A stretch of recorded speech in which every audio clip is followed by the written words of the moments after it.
दोस्तों, पुराणों की माने तो कैलाश मानसरोवर को भगवान शिव और पार्वती का घर माना गया है, जिसके दर्शन मात्र से मोक्ष की प्राप्ति हो जाती है। वहीं हर साल भगवान शिव के इस भव्य स्वरूप को देखने के लिए इस कठिन यात्रा पर कई लोग जाते हैं, लेकिन ये संख्या अमरनाथ या केदारनाथ के कंपैरिजन में काफी कम है। इसकी वजह है कैलाश मानसरोवर का तिब्बत में होना, जहाँ आज के समय में चीनियों का कब्जा है।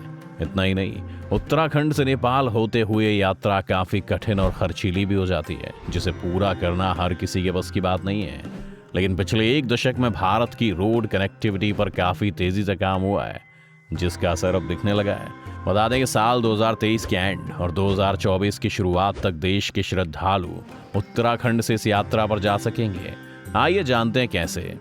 वैसे तो कैलाश पर्वत तिब्बत में, लेकिन चीन का इस पर कब्जा होने की वजह से इसे अब चीन का हिस्सा माना जाता है। यही वजह है कि भारत और चीन के बीच तनाव जैसी स्थिति में इस यात्रा पर भी इसका काफी असर देखने को मिलता है। लेकिन भारत सरकार के road and transport minister Nitin Gadkari ने संसद में कैलाश मानसरोवर यात्रा को लेकर एक बयान दिया था, जिसमें उन्होंने कहा था कि साल 2023 के एंड में होने तक इस यात्रा को उत्तराखंड के पिथौरागढ़ जिले से शुरू कर दिया जाएगा, जिसके बाद से इस यात्रा पर जाने वाले श्रद्धालुओं का जोश काफी हाई है। वहीं लोकसभा में नितिन गडकरी ने यह भी बताया कि कैलाश मानसरोवर तक जाने वाले इस रास्ते का लगभग 85% तक का काम पूरा हो चुका है। ये सड़क और कैलाश यात्रा सरकार के लिए कितनी महत्वपूर्ण है, इसका अंदाजा आप इस बात से लगा सकते हैं कि इन सड़क को तेजी से बनाने के लिए स्पेशल हेलीकॉप्टर और लड़ाकू विमान के जरिए कई हाईटेक मशीनें भी पहुंचाई गई हैं, ताकि इन सड़कों को बेहतर से बेहतर और समय रहते जल्द से जल्द बनाया जा सके। कुछ दिन पहले ही पिथौरागढ़ जिले की धारचूला तहसील से लिपुलेख तक रोड कनेक्टिविटी कंप्लीट होने के बाद सरकार ने बीआरओ यानी बॉर्डर रोड ऑर्गेनाइजेशन को बधाई दी। आपके जानकारी के लिए बता दें कि बॉर्डर रोड ऑर्गेनाइजेशन सेना का ही एक विंग है, जिसका काम मुश्किल सिचुएशन वाली जगहों पर सड़कें और पुल बनाना होता है। बीआरओ ईस्टर्न लद्दाख में 19,024 फीट की ऊंचाई पर दुनिया की सबसे ऊंची मोटरेबल सड़क बनाकर अपना नाम गिनीज वर्ल्ड ऑफ रिकॉर्ड्स में दर्ज करा चुका है। वहीं लिपुलेख की बात करें तो यह हिमालय की चोटियों में बसा एक ऐसा एरिया है जो उत्तराखंड और तिब्बत बॉर्डर के पास है। ये रोड कैलाश यात्रा पर जाने के लिए काफी अहम रास्ता माना जाता है। इस सड़क के बनने से कम होगी दूरी, समय भी कम लगेगा। सरकार की ओर से उत्तराखंड से सटी हुई चीनी सीमा पर करीब 80 किलोमीटर लंबी ये सड़क पिथौरागढ़ से खटिया बागड़ होते हुए तवाघाट रोड का एक्सटेंशन है, जो लिपुलेख के पास जाकर कनेक्ट हो जाती है। बता दें कि लिपुलेख पास को मानसरोवर यात्रा का गेटवे भी कहा जाता है। वहीं सड़क की बात की जाए तो ये भारत के लिहाज से इसीलिए भी काफ़ी इम्पोर्टेंट है, क्योंकि ये कैलाश जाने वाले रास्ते में लगने वाले समय और दूरी दोनों को कम कर देती है। ये रास्ता युद्ध जैसी किसी भी स्थिति में काफ़ी काम आ सकता है। कैलाश मानसरोवर यात्रा का संचालन कुमाऊं मंडल विकास निगम यानी KMVN करता है। इस यात्रा पर जाने के लिए हर साल दिसंबर के महीने में देश भर से जाने वाले श्रद्धालु सरकार से आवेदन करते हैं, जिसके बाद जनवरी में विदेश मंत्रालय मीटिंग में इस यात्रा से जुड़े हुए फैसले लेता है।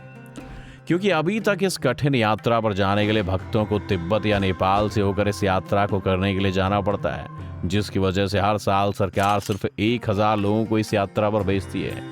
इसके साथ कैलाश यात्रा को आसान बनाने के लिए सरकार कई ग्रुप्स में लोगों को डिवाइड कर देती है और हर ग्रुप को ये यात्रा लगभग 28 दिन में पूरी करनी होती है। इस यात्रा के दौरान जाने वाला हर भक्त सिर्फ 25 किलो तक का सामान ले जा सकता है, उसमें 5 किलो तक खाने की चीज़ें शामिल हो सकती हैं। वहीं कैलाश मानसरोवर की यात्रा के लिए 18 से 70 साल के लोगों को परमिशन दी जाती है, क्योंकि इसे सबसे मुश्किल यात्राओं में से एक माना जाता है। लिहाजा सिर्फ उन्हीं लोगों को इसकी इजाज़त मिलती है जो फिजिकली फिट हो। आपकी जानकारी के लिए बता दें कि कैलाश मानसरोवर तक जाने के लिए फिलहाल 3 रास्ते हैं। आइए बताते हैं अभी इनके बारे में। लिपुलेख दर्रा उत्तराखंड। लिपुलेख दर्रा से कैलाश मानसरोवर की यात्रा करना सबसे मुश्किल काम है, क्योंकि यहाँ से कैलाश यात्रा करने पर श्रद्धालुओं को जबरदस्त बर्फीले मौसम का सामना करना पड़ता है। इतना ही नहीं, इस रास्ते से कैलाश मानसरोवर तक पहुँचने के लिए लगभग 90 किलोमीटर की ट्रैकिंग करनी पड़ती है। इसे देखते हुए फिलहाल भारत सरकार इस रास्ते से जाने की अनुमति नहीं देती है। नाथू ला दर्रा सिक्किम। कैलाश मानसरोवर पहुंचने के लिए दूसरा रास्ता नाथुला दर्रा है, जो कि सिक्किम से होकर जाता है। ये रास्ता लिपुलेख दर्रा के कंपैरिजन में थोड़ा आसान है, लेकिन महंगा होने की वजह से ना के बराबर लोग इस रास्ते को चुनते हैं। नेपाल से कैलाश जाने वाला रास्ता, आपको बता दें कि ज़्यादातर लोग इसी रास्ते को चुनते हैं क्योंकि बाकी रास्ते के कंपैरिजन में आसान और कम खर्चीला भी है। इस रास्ते कैलाश यात्रा पर जाने पर लोगों को पहले दिल्ली में परमिट से जुड़ी हुई फॉर्मेलिटीज पूरी करनी होती हैं, जिसमें एक हेल्थ चेकअप भी शामिल होता है। इसके बाद सभी भक्तों को सबसे पहले नेपाल की राजधानी काठमांडू ले जाया जाता है।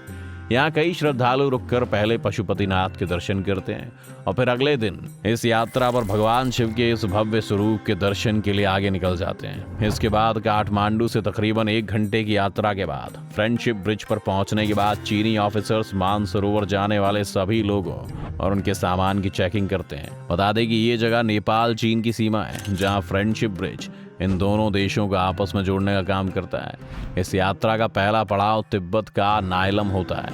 यहाँ पहुंचने वाले सभी लोगों को टेम्परेचर में एडजस्ट करने के लिए 1 दिन बेस कैंप में रखा जाता है। अगले दिन शाम को ये यात्रा सागा फिर प्रयाग पहुंचती है, जिसके बाद दर्शन होते हैं भगवान शिव के अलौकिक रूप के, जो आपकी घंटों की थकान को पल भर में मिटा देते हैं।